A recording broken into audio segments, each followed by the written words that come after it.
Good morning, all. How are you? Yes, very, very well. Tell us, are you busy and are you getting this fight on? I'm very busy. As for getting it on, we've been busy trying to get it on. So let me clarify what actually happened. Was that last week a written proposal was sent to Matchroom for AJ to fight Tyson in September. Eddie Hearn from Matchroom came back, spoke to my son George, and said that it'd take a couple of days for him to see where they are with it.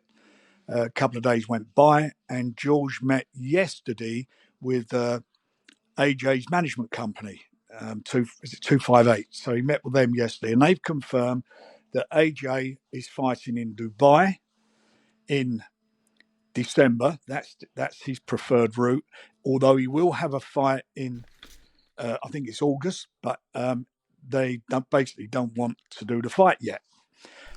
So that is what happened. Where Tyson said it was a draft contract, what had happened is we had prepared a draft contract the last time we had negotiations. So there was nothing really to be worried about as far as negotiations are concerned. It's just whether they wanted to fight or not. So the situation is that Tyson has been desperate to make a fight against him, as he was against Usyk. But you know, AJ is not, they've chosen not to take the fight, and that's where we're at. Can you see the frustration, Frank, from boxing fans? You know, everyone loves watching Tyson Fury, obviously the best heavyweight in the world right now. But we want to see that fight. You know, we've been waiting so long for the AJ Fury fight, and a lot of people are getting frustrated. I absolutely agree with you 100%. And I'll tell you who else is frustrated is Tyson. Yeah. Because as was said at the early part of this year, the terms were agreed originally for the fight to take place. But the only reason it didn't take place is because Frank Smith of Matchroom stated, I think about 2 weeks after the negotiations ended, that the fight would never have happened anyway because Tyson wouldn't have been ready. That AJ wouldn't have been ready. And that, more importantly, he didn't have a trainer. So that's where we are. And it's a great shame. I mean, for me, I don't know why AJ can't fight Tyson in September and then go and fight in Dubai afterwards. Go and fight Wilder in Dubai afterwards. You know, I don't. That would make a lot of sense to me. But you know, at the end of the day, I don't make decisions, and I'm not AJ. It's up to him to decide. But that is the position.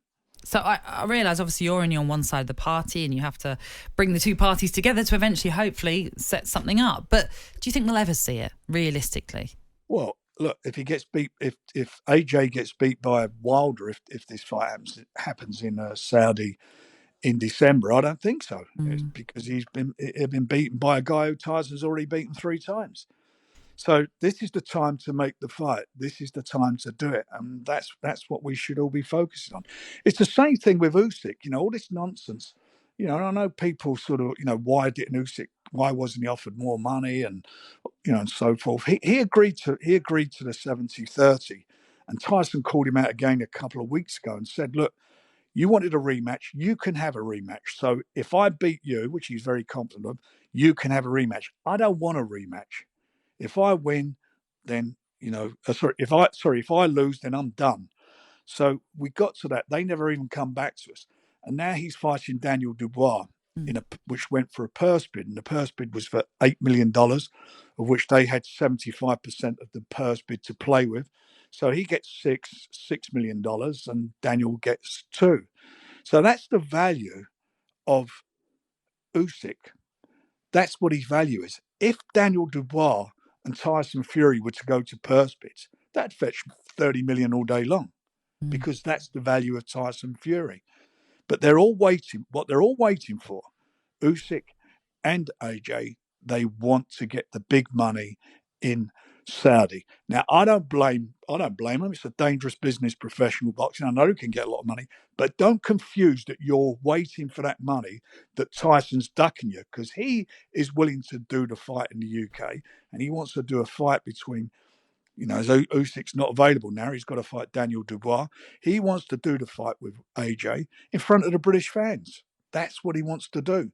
But if we can't do it, which it looks like it's not going to happen, then we've got to move on. Who would he move on and fight? Tyson Fury? Well, that's what we got to look at, and we are looking at that at the moment. So I don't want to get into lots of Names. discussions. I mean, some people price themselves out. For example, we were speaking to Usyk, but he asked for $20 million, which is the equivalent of bidding $100 million in a purse bid. So it's madness. But we will sort something out because he wants to fight. He wants to keep active. He's not fought since December, and we want to get him out there. And I'll get him out there in the most commercially viable fight after these two, which are the most commercially viable fights that are not happening. So it will go to the next best one. It would be so disappointing though, Frank, if we come in the next 4, 5, 6 years and the AJ Fury fight didn't happen, wouldn't it? For boxing fans in this country, when I speak to everyone, it's like, I want to see that fight, I want to see that fight, I want to see that fight, AJ Fury. We all want to see it. Yeah. I mean, everybody wants to see it, but it takes the two boxers to sign a contract to make it happen. Tyson wants it to happen on the terms that were agreed previously, which they were very happy with. Tyson, to get it on, offered him 40%, and he was coming off of the losses at that time. So here we are now trying to make the fight that everybody wants to see, but it's not going to happen. And what I find a little bit, disappointing about it is that for AJ, it's a fantastic opportunity to get a straight shot at the title. Great shot, rather than going fighting Deontay in Saudi, fighting a guy that Tyson's already beaten 3 times. But look, that's their choice, that's their decision, that's the direction they are going to go in. Yep. Well, as we've been saying all along, hopefully we'll one day get to see this fight, but we have to wait and see what will happen. Frank, thank you for being with us this morning. Top man. It's a pleasure. All the best. Bye. Great to have you with us. Frank Warren there. As it stands, it's not on. Fury versus AJ. I want to see them all though, Natalie. I know. I want to see Fury Usyk. I want to see AJ Wilder. I want to see Fury AJ. I want to see them all, don't you? talkSPORT Breakfast, waking you up Monday to Friday morning from 6 a.m. on AM, on DAB, via the talkSPORT app and on your smart speaker. talkSPORT.